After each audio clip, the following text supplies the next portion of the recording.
Hi listeners, just before the programme begins, remember we got a Patreon running at patreon.com/about_buildings. On this episode's bonus, we're going to be talking about 2010, the kind of unfavoured sequel to 2001 made by Peter Hyams in the mid-80s. Also a general discussion of space station architecture and further bits that we will have missed from the podcast. You can find that and lots of other great bonus content on the bonus feed. Is $3 a month.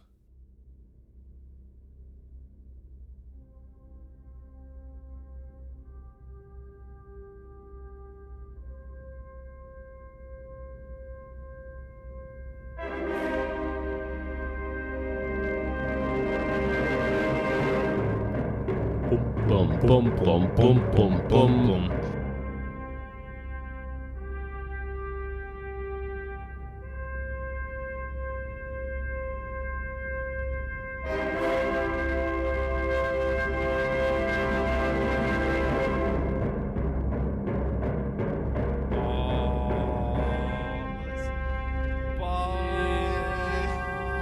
Ba ba ba ba ba.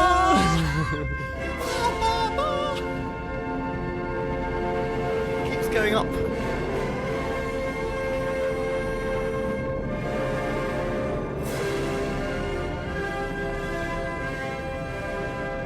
So the sound you hear fading away is Richard Strauss's Thus Spake Zarathustra. Also spake Zarathustra. It's named after the sequel. Oh, right. Also, well, some other things that Zarathustra said. And that means that we're talking about Stanley Kubrick's 1968 film, 2001, A Space Odyssey. 2001 is the iconic depiction of space travel, channeling the optimism and excitement of radical advances in space exploration and technology. It's an uncompromising, utterly singular film whose vision of a possible future is carried through comprehensively. Its scope and ambition are still basically unequalled. Kubrick is notorious for the obsessiveness of his research, and in the case of 2001, that meant bringing in expertise from leading scientists, cutting-edge digital pioneers, animators, makers of special effects. And as a result, 2001 seems to capture the imagination of a very particular era of technological optimism in the mid-1960s, particularly in America, but also worldwide. Well, I was thinking about doing this at a safe distance, sort of 5 months or so before the 50th anniversary. I thought we could probably do it for that. It's now about 3 months ago. Right. Which gives you a general sense of the arc of the podcast pipeline. Because it's an amazing film. It's such an amazing artifact. It's not a film driven by plot or dialogue to a great extent. I mean, there is some of that. It's driven by environments, and most of them are entirely man-made. Or something made, anyway. Yeah. And in a way, it represents a sort of high tide mark. Not necessarily of techno-optimism, but of belief in the power of a certain sort of technology to do everything. It's not utopian, but it is a future, isn't it? It's a future, and it's envisioned with exceptional seriousness. Yeah, there's only sort of one or two jokes. Kubrick, Arthur C. Clarke, who wrote it with him, a number of scientists such as Fred Ordway, who were working with NASA at the time. People all the way down were incredibly serious about and knowledgeable about the technology involved, and as a result, the film is incredibly sort of richly imagined. It's so sort of richly furnished with things which seem both extremely plausible and also very definitely of their time. They're kind of their time, but without the sort of strange kind of parallel universe nostalgia that previous eras science fictions normally have. And the enormous expense and effort going to create things does manage to push it out to a degree from its era. There's some bits which are extremely idiomatic of the 60s, but not too much. It stands up immensely well. it's hard to think. It's hard to think of things that stand up that well as sci-fi. At the same time, in its pacing and its editing, it's impossible to imagine a film like this being made. Well, as a blockbuster, it's got the pacing of like a Werner Herzog film. He did The Bad Lieutenant, but he speeded up a bit for that. Did it make loads of money? I think it was kind of slow. The story which is told about it is that it took a while to get going. In part, what happened is that it became like a cult film for sort of acid heads and people smoking a bit of pot before going to it, and kind of the counterculture to get over, and that sort of then generated a longer run, which did eventually made back the money. Or was it like cult success normally means lost loads of money, doesn't it? That's like what that's a code for. Din din din din din din din. It earned $8.5 million in 1968, and it had a budget of 10.5 to 12 million. But it made back its money. It made back its money eventually, but not straight away. So it was essentially a flop. That's a catastrophic flop because the budget doesn't normally include marketing, which is another. So it made back a solid third. Yeah, because Kubrick's films had made loads of money before then. The one before this, which I think we should mention, is Dr. Strangelove, the nuclear war caper, which had done very well. That had made money. Is it Spartacus right before that? Which had done extremely well, and then Lolita before Spartacus. I don't know the order, but yeah, those are the ones, aren't they? Yeah, and then there's a whole load of sort of slightly duff ones before then. Yeah, I mean, it could never have been made if he wasn't already, at the time he was making it, basically acknowledged as a kind of genius director who can get what he wants. Genius auteur, but also bums on seats pusher. I mean, Spartacus was not... It's funny because he'd changed. He wasn't always like that. The early films... I haven't seen... Is it Paths of Glory? Paths of Glory, yeah. Paths of Glory. No, I haven't seen it. I haven't seen it either. I've seen The Killing, which is a very early one. It's a heist film. It was good. Dark. Because he'd done some sort of like churn amount studio films which were all successful, building up to the massive budget Spartacus, which in turn made massive amounts of money. I think the next film he did that was a massive budget that made loads of money was the horror film. The Shining. Yes, which we will return to. I think I've got a few things to say about that as it pertains to... And in between there was the period of massive budget, moderate return. Well, shall we go? I think we could just sort of go into a discussion of the film. I think we should do the film, yeah. Starting at the beginning. It's quite long. There's quite a lot to get through. It goes through so many phases. The way that it starts really tells you what kind of a cultural artifact this is, because, and this is quite funny. When I was looking at YouTube things, someone has put up something which they say 2001: A Space Odyssey intro, and then in the notes underneath it says, "I edited out the bit at the beginning, which is just 3 minutes of women screaming at the obelisk." It's like 15 minutes. I think it might be 20 minutes. But it was done... That was just while you were filing in. It's a black screen with Georgi Ligoti's... Is it the Requiem playing over it? Or which one is... What's the opening one? The Requiem is a cappella. Oh, God, I can't remember. There's loads of pieces. But it's either the Requiem or something sounding like that. I was sort of thinking about this. I was thinking, first of all, this is a very ballsy move to put... to put Ligeti in a like box office like big budget feature film at all, to put it on a black screen and to put it as the first thing that you see when you walk into the film. It's like nearly 10 minutes after the trailers of black screen with dissonant a cappella like chromatic music. I'm sure you're hearing it right now. I sort of thought, where have I come across this before? And of course, where you come across this is in the opera. That when you have an opera, you don't go straight into people striding on stage and singing. The orchestra plays a sort of a theme or a little score for like 5, 10, 15 minutes or something like that. And I feel like that's really clearly signalling to you that we're in the world of high art here. This thing which it's also like the tuning up. There's the tuning up noise, and then the tuning up noise stops and everything goes quiet. And it is a crescendo, like really slow, that goes to the beginning of the film. And then after the black screen, it again shows you the MGM logo, although it's the like dated 70s one, which is, or 60s like blue screen one. And then we go into Strauss, and we see planets moving into alignment, although not for very long. And then we go to a title, and it says The Dawn of Man. And then there are long shots of nature with nothing in it. Stills, which are stills, but with sort of a little bit of sound.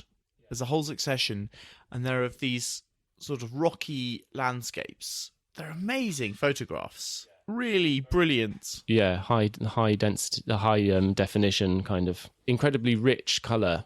Very, and yeah, it's good. It's good that you noticed this as well. I noticed this for the first time watching it just now. The fact that they're just still photos, aren't they? Which sometimes have a very slight pan up and down or across. And I think actually watching the film, there may be more of these, or at least there are definitely moments in it when you can't tell. It made me think a little bit of Chris Marker's La Jetée, which is a film composed entirely of still images. But it shows you how much you can do just by cutting between still images and having the right sound There's design. absolutely tons of stills in the film. And then if you count a still photograph with a bit of projection in it, that's just whole chunks of the film is like that. You assume, because nothing would be changing in the landscape, and you hear a little bit of sound, Yeah. that it's film. Yeah. But it's not, it's stills. Which I think was a pragmatic decision. He ordered them up over the phone. He had he sent the photographers out, and then he had them take like big panoramic pictures and gridded them up, and then ordered like, I want a 10 by 5 of E11-2, and he'd asked them to grid up their picture on the other thing, and they had to take a picture framed from here to here. Amazing. Yeah. He did it all over the phone. That's one of the things that Kubrick's kind of notorious for, is having these roving bands of research photographers who would go off and collect information for him. In later life, it becomes this sort of obsession which actually displaces the activity of filmmaking almost altogether. But Yes. Yeah, the Napoleon film, which I'm sure will... we eventually, from the stills, we segue into this amazing soundstage of all of these men in kind of ape suits hanging out in Yes, the Dawn of Man. The Dawn of Man appears to have evolved out of French mime artists. Yeah, they're all mime artists or ballet dancers dressed up in these ape suits. And there's a very funny documentary where they all talk about, because also this was all filmed in like suburban London. So he just got all these French up mime artists, and they all had to go to London Zoo and spend ages communing with the apes. And I can't remember what's the name. There's like a gorilla called like Bill or George or something. Who one of them made like a strong bond with. He has all this footage of. Well, for all their work, I'm not completely convinced. It's very funny. The sets in which the early action goes on are really strange spaces. It's a small soundstage, which is like a rocky landscape with a pool and a couple of trees. And then there's another still image front projected to make the background. But that makes it feel really weird. It does feel strange. I mean, it's very carefully done. Yeah, so the technology is that you have this big curtain covered in glass beads, which is it's a material called Scotchlight, which is a sort of very space age term, and yeah, you front project this image onto it, and it reflects the light. It means that everything in the foreground has to be extremely matte. If there's anything very reflective, it causes a problem. They put a lot of effort into it, but the whole thing is really weird. It's made more weird by there's this band of gorillas, essentially, although they're kind thin of hominid French mime artist gorillas. Yeah. And there are some. What is the name of that mammal that's like a pig? Tapirs.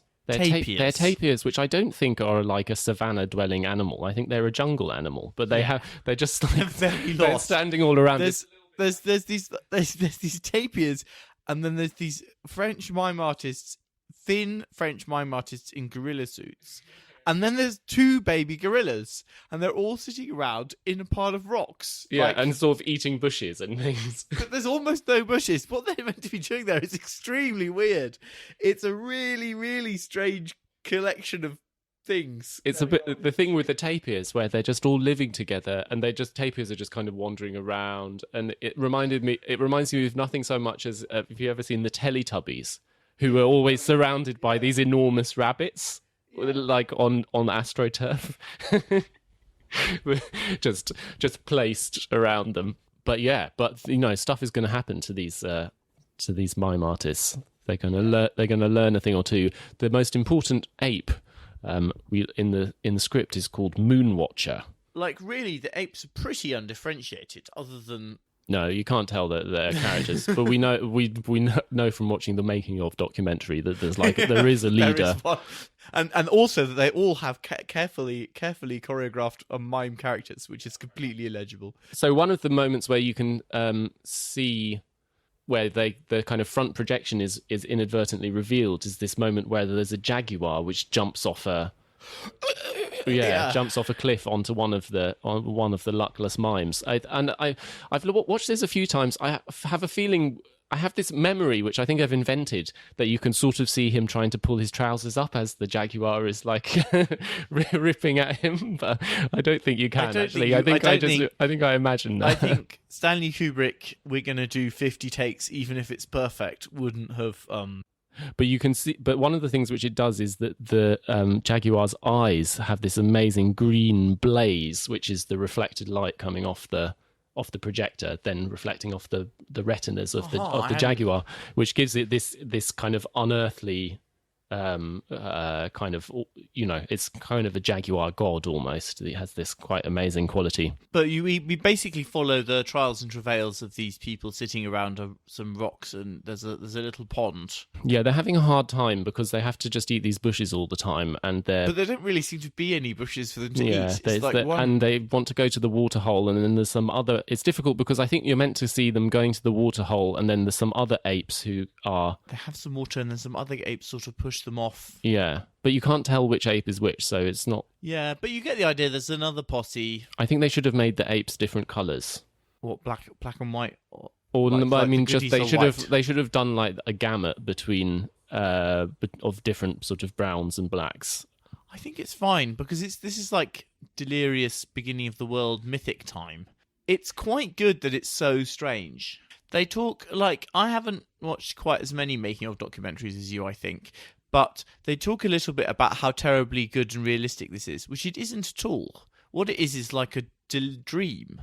It's like a really strange, in like a dream, it's, like in a dream there's no detail, it's just whatever you're thinking about obsessively, and everything else doesn't exist. It's like that. It's like there's a lot of stuff that's not it's a kind real. It's kind of a creation myth or something. Story, like it's meant to be, in fact. There's a very weird quality to the sound as well. The ape kind of shouts have some strange reverberant quality. Again, it increases this unreality. I have a feeling that all of the sound is Foley there. I have a feeling that it's entirely... We've called it a soundstage. I think they might not have been recording any sound. I'm not sure. I might be wrong, but there's a lot of weird reverb, and it's definitely not meant like I'm sure if he wanted to, he could have made something that seemed a bit more real. There's the trials of this band, and they're pushed off, and they're having a hard time being attacked by leopards, and they don't seem to really care when one of them is like bitten by a leopard, and he just sort of pushes the leopard off, and that's fine. And there are all these pigs wandering around.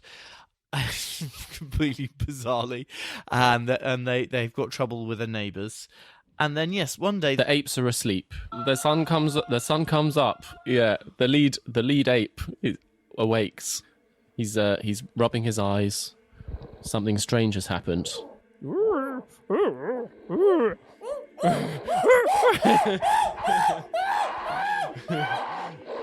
They wake up, and then there's this obelisk in perfect parallaxis. It's black and shiny and amazing. And they gather round. Are they going to be brave enough to touch it? They're drawn in and gently caress. And then and the noise gets very loud. I can't actually impersonate like 30 women shrieking in glorious chromatic dissonance. And then the sun comes down. So then you look up the monolith and they're all in alignment. Although sun, that's the moon, sun. monolith. Yeah, in a line. And it's got its cosmic power. Cosmic power. All the energy going down into the apes. Into the ape's brain. And having previously been a peaceable ape. Yes, content to eat bushes. Eat bushes and get periodically bashed by leopards. No longer. No longer. And we see the ape at play with its. He comes upon a pile of bones. And it's sort of going bonk bonk. These kind of xylophones of different bonk bonk bonk bonk. And then he looks at one. And he realizes. It is like a rib, isn't it? I think it's a femur. I think it's a femur. I think it's like a pig femur. So it's kind of short, but with a ball at the end. And he's hitting the ribs and like smashing them into the air. And he smashes the skull. There's a really nice piece of editing where as he's like beating the bones, and then the intercut, there's just a scene of a tapir falling over in slow motion, and then cut back to him like waving the bone around and being, he's with his new invention. Then there's like a bit of, well, the apes are all sitting around, but something's different, and it's that they're all eating meat. They're all like sitting there picking at these steaks. Delicious tapir. And then back to the watering hole, and battle is joined. This time the other gang are coming up, and he looks very confident at the front, and one of the guys from the other gang rushes up, and he just starts whacking him with a stick, and then like keeps beating him. It's not very convincing, actually. The whole scene looks completely preposterous again, like another one of these. And he's like whack whack whack whack whack whack whack. Yeah, although there is this dynamic. I think that that is quite good. You get this good sense of the sort of inhibitions being broken, and the other apes kind of gradually pile in and start like running in and like and putting the boot in as well. When you compare it to the like gang fights in A Clockwork Orange, which actually have a lot of the same dynamic of like foreground, background. There's that bit when they're fighting the other gang. That's really good. Was quite soon after this. This is a bit weird, but it doesn't matter. And then we have the final. In celebration. The bone is like tossed up into the air. They've triumphed. They've invented war. They will henceforth dominate their enemies with force. And then in celebration, the bone gets chucked up into the air, and that's this the most famous cut in the 3 million year jump cut or whatever. Yeah, this match cut where the bone comes down and it's this orbiting space weapon. Well, satellite. We don't really know that. In the script, is that's a space weapon, but it's not identified. I think that those things were taken out deliberately, being ambiguous. What this is, it doesn't matter. We don't need to know. And I think all of that, it's satellite. It's falling in orbit. Yeah, there's a few other satellites that we look at, don't there? And then we're on this stylish, sleek Pan Am didn't make it to 2001. How long did they make it? They made it to about 1980 something. It's all things possible to look up, but of no particular interest. Anyway, it's really stylish and sleek. And this is the Blue Danube scene as well. So we're in another kind of like musical. Memorably satirized in The Simpsons, where he's eating where like a pack of crisps has been opened, and for some reason it is necessary to get rid of them. It's rotating around Homer Simpson in space, eating the crisps. So it's this stylish plane, and we have the I can't remember exactly the choreographs of the shots, but we perhaps don't need them all. There's the exterior of it, which is it's sort of flying through space and coming up to this space station, which is composed of sort of two wheels, and it's spinning, and the space station's spinning, and the background is like static or something, and this is amazing choreography. And then inside, there's only one passenger. Yeah, and I wonder whether this is, although you don't notice it at the time, I wonder whether this is meant to convey something about the fact that he's on a slightly secret mission. They've bought all the seats so that he won't be. Yeah, he's just been sent up on his own. Yeah, and this is Dr. Hayward Floyd, the chair of the National Council of Astronauts. Is it? Or Yeah. astronautics or something? Astronautics, yeah, something like that. My fellow astronauts. Yeah. It's a great famous speech of was that Dan Quayle? Yeah, God, yeah, we should try and get hold of that. It's such a good speech. We will go to Mars because on Mars there is oxygen, and where there is oxygen we can breathe. I can't remember. It's really good. Yeah. And this is where this whole sequence, which lasts for, I sort of did all the timestamps so I can tell you. Yeah, it's about sort of 25 minutes of going through these different future space age environments, which are incredibly richly imagined and full of detail, incredibly kind of like wonderful interiors and things. The interior of the spaceship, which is this sort of slightly futuristic aircraft-like space. It's definitely straight up an airliner. Yeah. But just a little, nice a little leather bit. seats, Yeah. bit nice and big on the interior.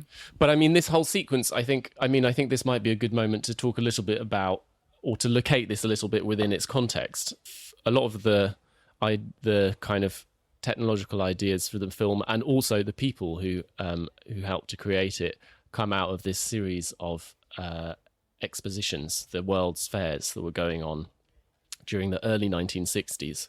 So there's a series of people, the animators, Robert Abel and Con Pedersen, and the special effects guy, Doug Trumbull, who had all done work on the expo in, I think it's called the Century 21 Expo in Seattle, which the theme of which was man in the space age, and then the New York World's Fair, which has a less memorable theme, but both of which contained all of these corporate pavilions, most with amazing pieces of filmmaking. The New York World's Fair had this whole kind of display of all sorts of rockets and a Mercury capsule and all sorts of things like this, as well as lots of corporate exhibits which were showing the bright, technologically enhanced consumer future which we were all soon supposed to be inhabiting. When people say they were promised flying cars and robot butlers, I think this was the then. the act of that promise. And I think that you can bracket the time period because it's between about 61-ish when Kennedy announces that they're going to go to the moon, and it's brought to an end by riots, Vietnam getting really bad. Some of the shine is taken off by Kennedy being assassinated, I guess. Modernism dies. Or that mindset, the techno-heroic mindset, it's already, I think the atomic bomb and Holocaust have slightly meant that we're not feeling about it in a completely positive way, which was, it's no longer Corbusian, like man is going to be liberated and going to work for 2 hours a day and then spend the rest of the time reading Plato and going on long country walks. But it's still a belief that, like, technology is going to sort of do everything, which is going to slide into postmodernism, deconstruction, MTV. It's sort of interesting the extent to one of the ways in which these expos capture this sense of a sort of onrushing technological futurity is through these exceptional pieces of architecture. So there's the Space Needle in Seattle, this extremely tall tower, which was built for that. I don't know what was built for New York. I mean, it was more just this sort of incredible Isn't scale. There that like sort of sphere fountain pavilion thing? Yeah, there's all like go underground and go into it. There was like a sphere pavilion. Yeah, I can't remember anything about it though. Quality research. Yeah, quality research. We might do these again, but I think that it's all about spheres. The world. There's a sphere for Seattle. There's a sphere for New York. There's a sphere in Montreal, and then there's a sphere also in Osaka. They all have spheres differently. It's the perfect shape, isn't it? There's a famous, I can't remember it well enough to quote it, but there's a famous analysis of the World's Fair done by Rem Koolhaas in Delirious New York, where he talks about the needle and the sphere as these sort of iconic forms which appear. the World's Fairs definitely really give the sort of a kind of insight into the imaginative kind of world of the era. But it's also centered in product design. And a computer at that time is like the IBM, before they all went blue, there were these lovely, brightly coloured, primarily coloured, powder-coated steel boxes. It's not the black box, but it's definitely a sealed box. Technology is always got a sort of profiled, lovely, like it's abstract technology. It's not like the Great Exhibition of the mid-19th of 1852. One. Yeah, lots of like very Which shiny is lots pistons. Of steam, yeah. and big metal whacking machines and things where you're sort of in. It's about it's trying to get. They're sort of desperately. They want smartphones. Yeah, absolutely. And you can see, and the real displays are things like there's this famous sort of 10-screen projection display that Charles and Ray Eames designed for one of the corporate pavilions at the World's Fair. The film, which it's different. No, it's different. It's a different one, but it's which is all about computation. Yeah, people are fascinated. No, I've seen that. Yeah, it was. They did put it. They put it on for the exhibition they had on the Barbican. Their jollification. No, too jolly. Too much jollification. I'm quite susceptible to the Eames. They're these kind of enormous industrial juggernauts. IBM, Bell, GE. Yeah, a kind of company which sort of, in the West certainly, the end of their era is fast approaching. The industrial conglomerates. Yeah. They carry on in Japan. I just mean in the sense of these like huge, very visible, very research intensive, and kind of having almost a kind of cultural production of lots of like futuristic stuff. More not so much in terms of a business structure, but in terms of a particular kind of cultural actor. Well, they've come back, haven't they? Did they go away? Maybe, yeah. Yeah, I think they kind of went away a bit in the 80s. Well, they became quite a different sort of thing, because they were associated with these enormous prestige works of architecture as well. You think of the Bell, Bell would build the enormous buildings. What about Xerox Labs? Or like Xerox. Well, yeah, Xerox is 80s. No, it's earlier. Well, it started in the 70s. Xerox Park was, and it had been going from much earlier than that. Yeah. Or like Olivetti as the world's third largest computer manufacturer. Yeah, Olivetti like building whole towns and things. Yeah. It's not really. Yeah, it's hard to think of Italy being this like massive industrial technological nation, but it was doing pretty well.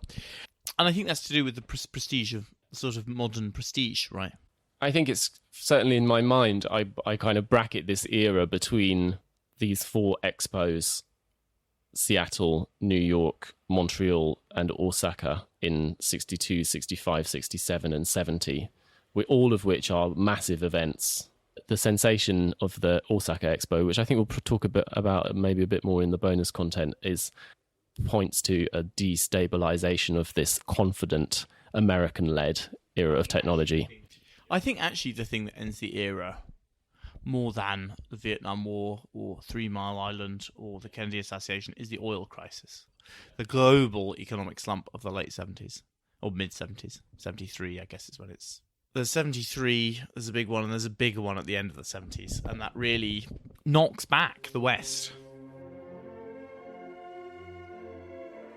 Okay, well, that was a fun little digression. So we're still revolving in space. We're still revolving in space, but we're in this world where every surface is a sort of white, like vacuum-formed, pressed. It has a very distinct material culture. This vision, doesn't it? Yeah, exactly. Vacuum-formed. Yeah, like injection molded. Yeah, pressed steel panels, which powder-coated. Notionally, I mean, I suspect a lot of it was still basically like painted bits of fabric plywood. Or something. Yeah, nicely finished plywood. Smart, slightly post-Bauhaus corporate furniture, and he's got his pen. So he's sitting alone in an airliner with leather seats, and He's always asleep. He's always falling asleep. it's what you do in the sort of age. I think the falling asleep is like being blasé. Also, everyone's on the sauce all the time, aren't they? Are they all on Soma? But no, I mean they're all drinking. Oh, they're That's all what drinking, you yes. like. You just drink your way through all the business meetings of this era as well. I think people didn't they? Yeah. 3.5% growth. Coincidence? It was much more than that. It was like, in the UK in that period, it was like 7. This was the economic miracle era. Yeah. If millennials have got anything to answer for, it's not drinking enough. Definitely. Still, I'm very happy they have not cottoned on to the fine qualities of various pudding and fortified wines. There's this amazing scene of his pen has come loose and is floating around the cabin in zero gravity, which is achieved with this very clever effect with a sheet of glass and a recently invented technology, which is double-sided tape. I obviously didn't know this until recently, but the experience, you can tell something's wrong with the pen. Although the pen is pretty good, something is extremely wrong with the zero gravity way the hostess is walking down the room. It just looks like she's a bit drunk. But as a whole, I mean, as with everything, the quality of the like production design is so high, and it's so beautifully lit as well. The clothes are good as well. Yeah, the clothes. They're all wearing sort of dress down Thursday's Edwardian sporting suits, but without buttons. There's a lot of like tasteful dark brown mohair and sort of thick flannel. And later on, there's an amazing check suit, but there's sort of which is almost like Edward VIII, although not as loud. It's if people are interested in suits, you should go through the catalogue of his estate auction. Some amazing things. Oh, really? Okay. Yeah. And Okay. all the photos are in colour, so you can see they really were like, it's a mauve lime green check suit, 3-piece, or bonkers. None of that here. It's Quite an all- image. Yeah. We've not even got to the space station yet, have we? But there's this amazing ballet where the ships have to kind of. They have to enter into a kind of identical rotation so that it can thread the needle and go into the center of the space station to dock. Yeah, the rotating. If anyone played Elite on the various platforms in the really? late Is that 80s, you have to. In there, it's an isohedron, but it's got the slot that you have to fly into, rotating. I mean, we haven't said the rather obvious thing that all the things in space are like white with sort of pre-Star Wars. The sort of airliner is like a jet fighter, sort of, but big and sort of bolted together. But everything is like this sort of white curved surfaces with lots of little bits of profile stuck to them, which I think are essentially what they did is they just bought like loads of Airfix models and just stuck all the bits in different places. Yeah, it's kind of ambiguous kind of detail. Convincing, isn't it? It makes it credible somehow, even though it definitely doesn't mean anything. There's just sort of bits of surface stuff. But that's absolutely created the image of what spaceships look like The now. spaceships ever after are Before that they were like yellow, red, shiny, Flash Gordon-y type things. bulbous rockets, Or they look like the rocket in Tintin or something like that. which is just a V2 rocket. But painted in the kind of Croatia strip. Yeah, the V2 rockets were painted in checks. Oh, were they? It's just a V2 rocket, but not in red and white, in black and white. Not a coincidence. What's the Strangelove quote? Their Nazis are better than our Nazis. A lot of Nazis working on Concorde as well. Were there? Yeah. Useful bunch. Also quite ideologically flexible, it turned out. Yeah, some of them were. So the interior of the space station, which we see Hayward Floyd wandering around, it's sort of elite airport lounge kind of vibe, isn't it? There's sort of checking in desk. You have to go through the voice print identifier, which is one of these pieces of technology which I think had been taken straight out of the World Fair and put into the film. Yeah, it's because they'd sort of invented a really bad voicoder, which is where you basically divide up voice into sine waves. But that's a bit where it really is, let's show off this technology for the next 3 minutes. Yeah. So they'd made, the first synthetic speech had been achieved. Yeah, but it was really bad. It would be really bad until what they did actually. We can edit this out, but it was designed for encrypting voice communications for it, so that when you were fighting, you could not be overheard, and it was using the mnemonic essentially. So if you can turn voice dynamically into like sine waves, you can then scramble them and then descramble them in real time. And that was what the project was. It was another Cold War. They all are underneath it. They all seem to be. Well, there's basically gadgets and interiors, aren't there? Because it's one of these pinwheel rotating space stations. The rotation it creates the effect of gravity. So the interiors have this curving upwards floor and then this like curving downwards it's ceiling. Like the bit in Neuromancer where the mad auntie sister has hollowed out her bit and the floor and the ceiling are both curving away. But here it's an empty white strip of torus with a sort of disco tile white ceiling. One of the overwhelming feelings you get about all of this is emptiness and sterility, and also sort of like nice gadgets, but the airline is completely empty. This space station has got a few booths in it, and it's got some funky chairs, some really funky bright red designer chairs, and essentially nothing. There's like no rooms. There's just booths and a few vending machines, and it's full of empty space, and it's all white and kind of glamorous stewardesses as well. Yeah, wearing vaguely ridiculous sort of hyper Mary Quant.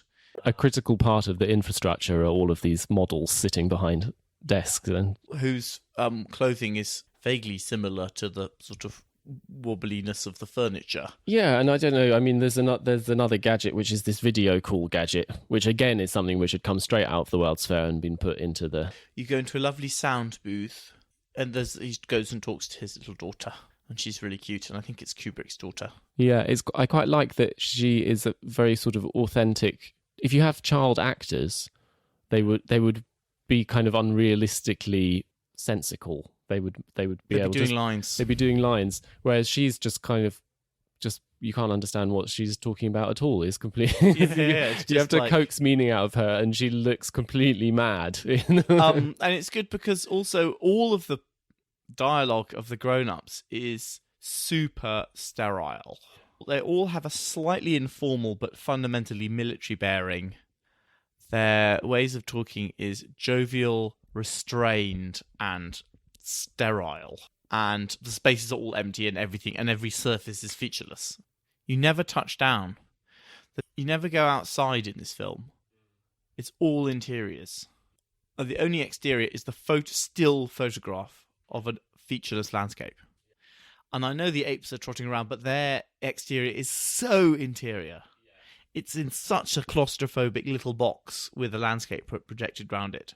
Yeah, because it has to be to create so that the projection can work. But I also think Kubrick is extremely able to take something which is enforced or accidental and intensify the quality of it. If you look even at the way those bits are shot, it's always claustrophobic and sterile. Like, he could have put way more stuff in the monkey environment. It's stripped back. The sterility is accentuated by everything has sort of lines. There are lines on the floor. There's a grid on the ceiling. There are lines on the walls. Everything it's almost like a wireframe. This is a tendentious comparison, but it slightly reminds me of the Cartesian grid on which Naked Family is going to recline in Super Studio. Yeah, no, I think it does look like that. Yeah. Not very long afterwards, which is going to be paradise, right? I mean, these people are slightly more cold warriors, but it feels like we're going to live like domestic bliss spread across Cartesian coordinates. The space station is the opposite, it's the opposite of Das Boot. You would think it would be full of like cabins or something. It's meant to be it's Hilton space station. It's meant to be this sort of hotel, but there's none of that. There's no rooms. It's all empty. Yeah, and you just have these kind of like where there are divisions, they're glass with black vinyls on it or black like back painted. So you just have floating text within the abstract space. It reminded me of Ljubljana. There's the old, I think it was the command bunker, but it's now like a shopping centre and a cultural centre. But because it's a repurposed bunker, it's got this huge room with a very low ceiling. And the ceiling's all these mirror tiles which are attached with little plastic thumbtacks.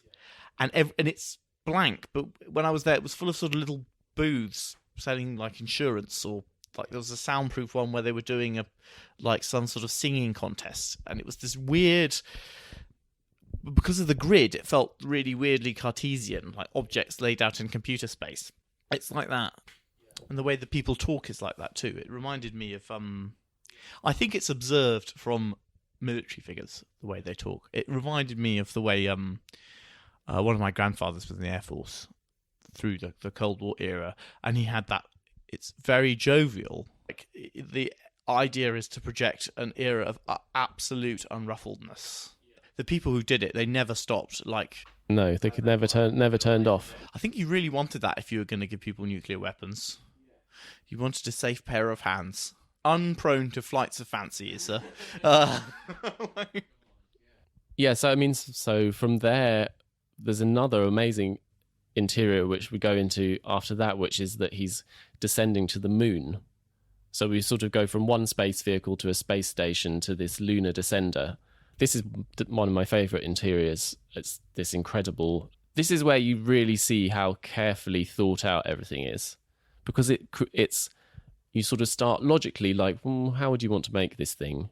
And it's sort of like a sphere with kind of legs, and it descends down like downwards. And so the cabin that everyone is in is round. So you have all of the seats around the outside, and they've got this thin slit which they can look through, because I guess people often want to look out as they're going down to the surface.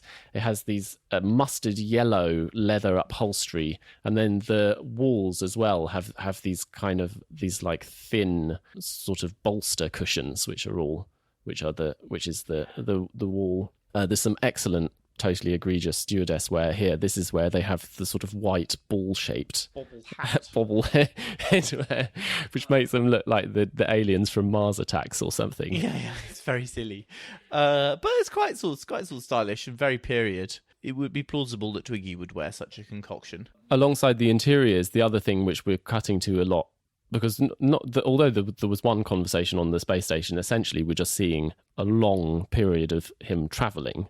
Is that we see quite a lot of control rooms. We see where the pilots are, where they're directing these things. And they are sitting at 90 degrees vertically to on the top of the dome. So if you can imagine that where the passengers are sitting is a slice of this sphere horizontally cut to where the engines are. They are, if you rotate that to vertical, they're sitting in a hemisphere cut above it, facing... And you'd think the opposite direction to the one they want to face in, which would be looking down. They're facing completely up, facing the sky. For whatever reason. Well, I suppose if they faced down, when they landed, they'd be falling out of their chairs. Yeah, I can sort of see why it might make sense. This sort of strange, like, tessellation of different orientations creates the possibility for this amazing piece of trickery where the stewardess walks into a circular corridor and then walks around the circumference of the corridor until she's completely upside down, and then walks through a door going out the other way. This is a trick which I think had been used in cinema quite a lot. Had this been used in, like, Singing in the Rain or something? I think that it was used in musicals because it lets people, like, run up the walls or run all the way around the walls, the ceiling, and back down again, or something like that. I think it comes out of like musical or comedy or something. There's a Two Ronnie sketch where they're doing magic tricks where they make things fly into the air, but they're actually just sitting upside down. And then there's this amazing scene. Oh, I mean, in the space station, there's been this discussion with the Russians, and they're going to this moon base to see what's going on, the American moon base, and the shots pan in over this lunar landscape to this moon base, and the moon base is like a radial city. It's one of these utopian circle cities where everything radiates out from a core, and at the core is It's like a flower, or is an orifice, which is like the segments of an orange peeling back, which slide into the ground, and you can dock your spherical spaceship into this huge dock. And you see it opening, and you see the moon base, which is straight out of sort of utopian.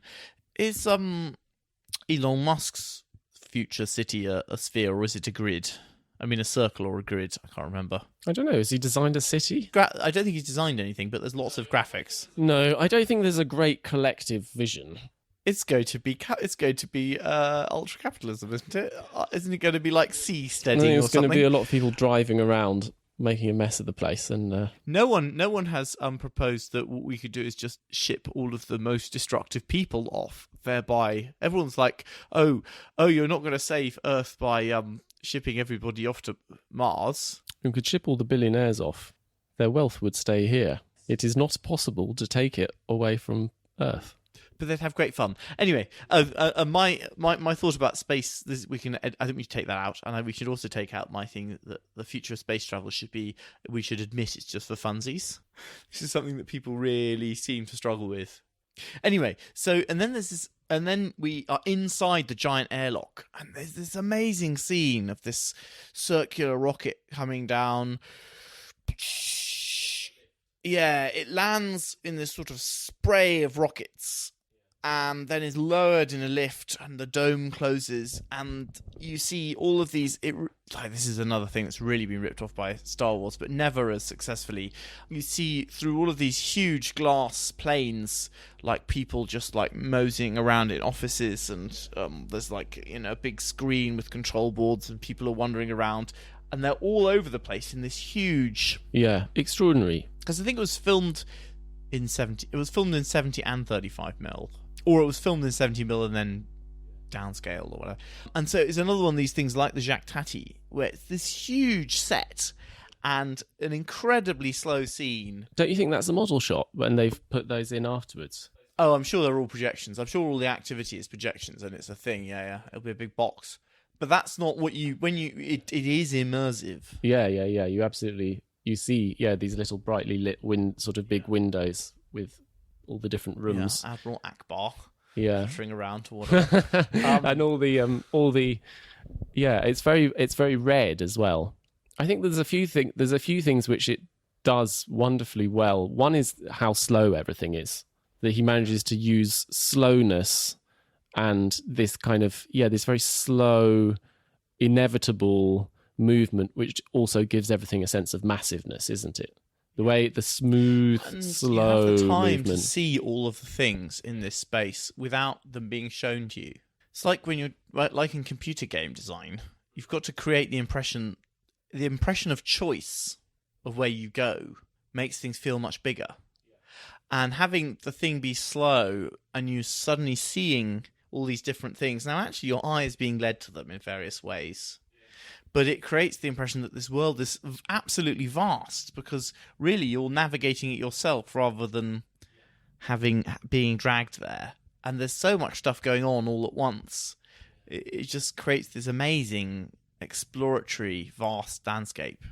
Yeah, the other thing which it does brilliantly is the use of colour. There are like very strong reds, blues, green as well. I'm just looking at a screenshot from the pilots, their kind of view as they're navigating the ship down. And it's a red lit cockpit, but then the moon's surface is kind of bluish. It's given this bluish cast. And then in this cockpit, which is one of the really good ones, they have all these amazing vector graphics. They have screens with these kind of vector showing the movement of the must be hand animated, black with coloured line graphics, sort of projecting trajectories and graphs and things.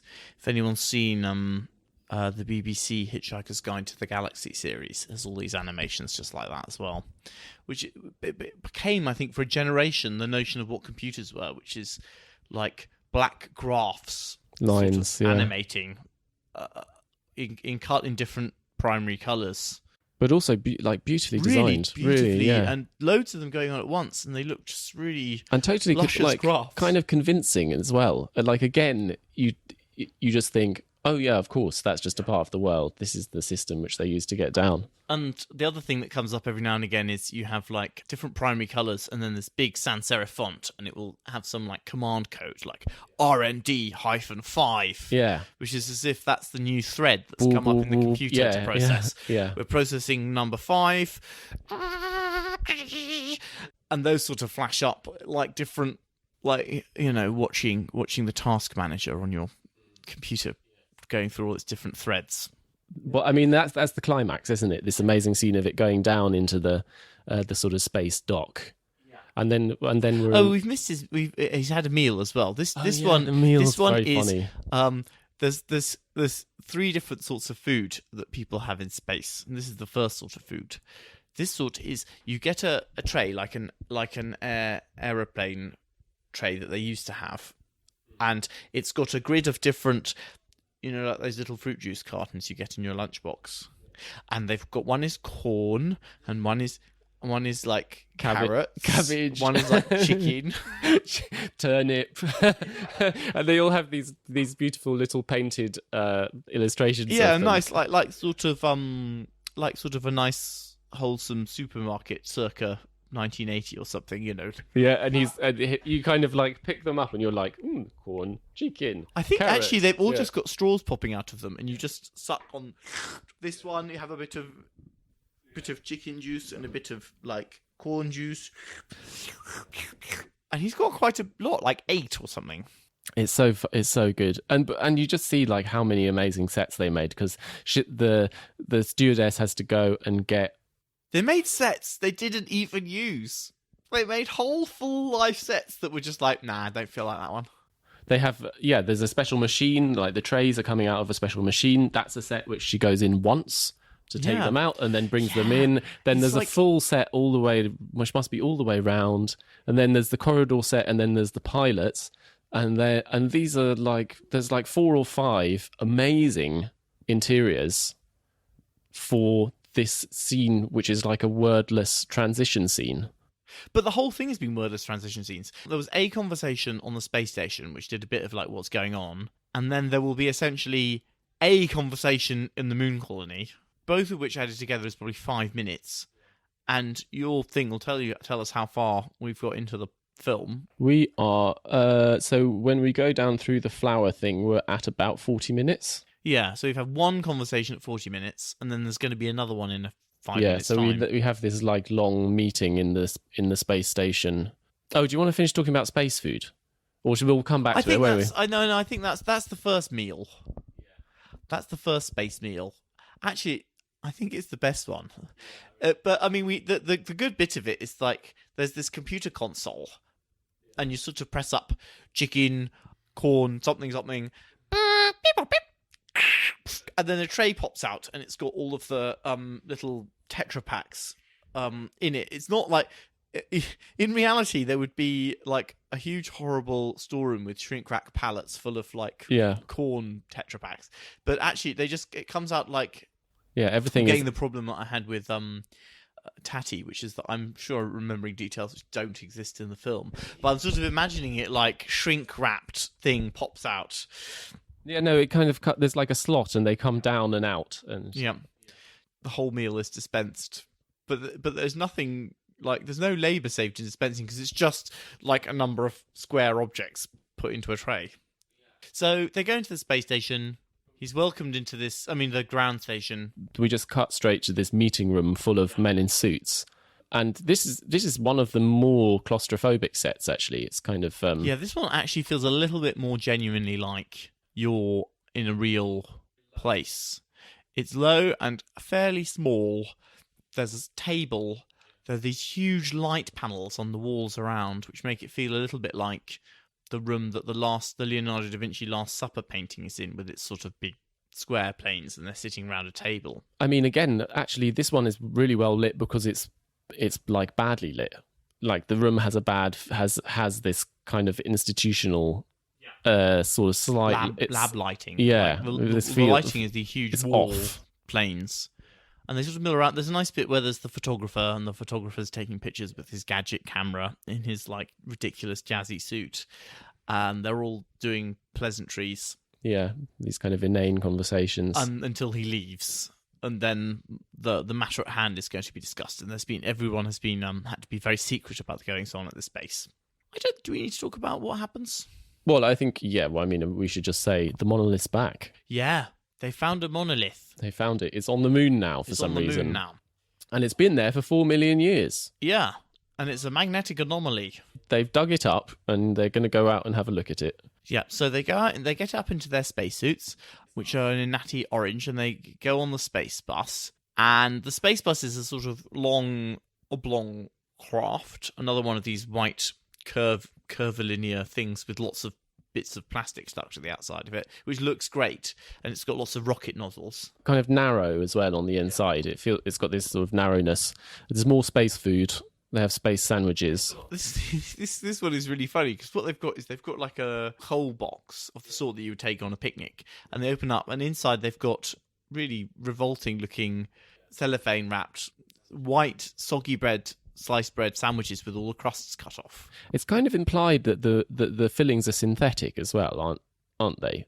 They're Probably like more synthetic than they were like on chicken or ham, but they both taste the same. Yeah. But we are getting better at it, and it's like this one is totally believable. You can buy these still just about these sort of sandwiches in places where the institution hasn't improved recently, and they are like curiously square.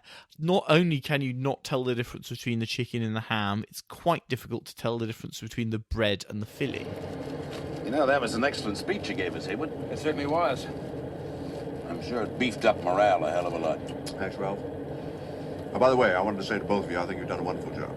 I appreciate the way you've handled this thing. Well, the way we look at it, it's our job to do this thing the way you want it done. We're only too happy to be able to oblige. Among the various extreme interpretations of the film is an idea that you're meant to pick up on all of these conversations being fake, in fact, and that the entire monolith is a hoax, that the reason these conversations all seem fake is because they really are fake. Yeah, I don't think that's what it's meant to be at all. I just think it's meant to be that he's trying to create the impression of chit chat that is like the suppression of the sort of institutional suppression. They're not going to talk about the important thing because they're all sort of being secret about it. So they're talking about the new lunch policy or like... Well, they'll talk about what a terrific... They keep saying you've done a terrific job. Yes. I think you're doing a terrific job. And they're like, thank you very much. That means a lot coming from you. We really think of the hard work that you're doing here, which could be anything from running the new death camp to... Yeah, it's very bizarre. To like you've managed to extend the life of your carbide drill sets. Right? I mean, the sort of the end of this whole sequence is they re-encounter the monolith. And this time, the climax of the scene is not them touching it. They do touch it. I think we should describe the environment again, just very quickly, which is that they're on the moon. There's a huge being cut in. There are these, what's it called when you when you do something in water, like the retaining walls, like it's like sheet piling or something around the edges. Sheet piling retaining walls. There's a good word for them, but I can't remember it. Which has been extracted, and then they've got these floodlight sets. So it's this dark, super high contrast. They're talking on their radios. The microphone is sort of placed mostly outside. You don't hear anything because it's in space, except for Ligety. Yeah, which is sort of starting off. Which is just starting. I was thinking that this thing of ambiguous object, it's mostly dark, and you've got this very high contrast kind of arc lighting on everything.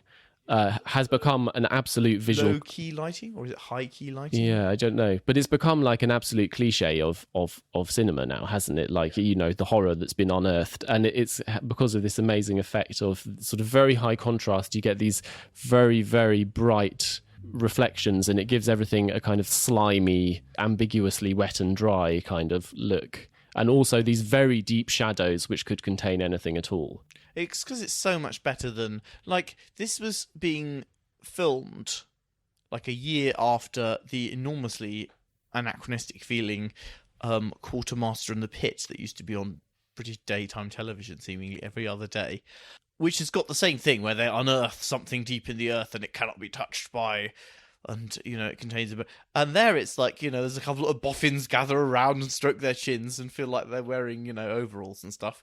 And it doesn't feel convincing. Whereas this, because you can't hear anything. They're walking in spacesuits, so they look sort of ridiculous. They're kind of milling around, and there's a guy with the space camera as well. Yeah, so what happens is they first approach the obelisk and he touches its sheen, and you have that sort of thing where there's like a white line of the reflective side of the obelisk against this black background, and nothing happens. And they mill around, and the photographer is like taking pictures. Yeah, the space camera is really... Because this isn't... Like, the camera is so cleverly thought through because it's got no buttons. It's you take the picture, you like reload the film by turning it over, and then there's obviously some kind of thing that you do to take it. But it doesn't. There's no. They've obviously thought, oh yeah, space camera, it can't have any fiddly controls, so everything is. What it looks like is a kind of big underwater film camera where you can't hold. It's a lovely piece of industrial design. And they do touch it, but they also kind of mill around. And we've got the second joke. We missed. The first joke didn't happen. We missed the first joke. The first joke in the film, there's the instructions for a space toilet. It says like space toilet, and then there's like an entire poster of like close type text, and he just looks at it and looks slightly perplexed. It says, "Please read instructions carefully before using," and then you see him looking at the instructions for a long time, and then it cuts away. It looks like 800 words or something of instructions on the space toilet, and it just cuts away. And now is the second joke, which is that the photographer's like, "Oh, yeah, we all got to have the group shot in front of the left a bit, right a bit, left a bit, right a bit. Come in a bit on this side. You at the back. No, can you? The shorter person at the front." And then at the moment when it's about to be taken, it goes, yeah. And they're all gripping their ears, and it's happened. And they're like shocked, and then it cuts away. And that's the end of the section. Cut. Yeah. So, right. Well, there is an intermission, but I think we're not going to get quite to the intermission. Yeah. So we just have the noise. Just have the noise. It's playing.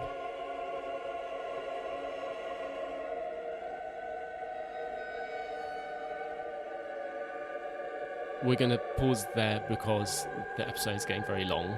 And it's a good point to pause because we could use the sound effect. Thank you very much for listening, and thanks a lot to everyone who supported the Patreon at patreon.com/about_buildings. We're getting close to our second target.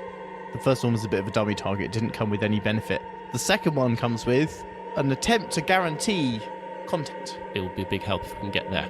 So, join us again very soon for the second part of 2001. Let us know what you thought of it. You can always email us at aboutbuildingsancities@gmail.com. We're on Twitter and Instagram. On Instagram, you get useful pictures, which will show you possibly even better than our evocative descriptions what we're talking about. And we also very much appreciate reviews on the internet because it flatters our ego. I wish I could say it's because we want to promote ourselves in other ways, but it does that a bit, but it also makes us feel very nice. Yeah, so thank you very much for everyone who's done that, and if you haven't, please, why not? Feel free. All right, bye. Bye-bye.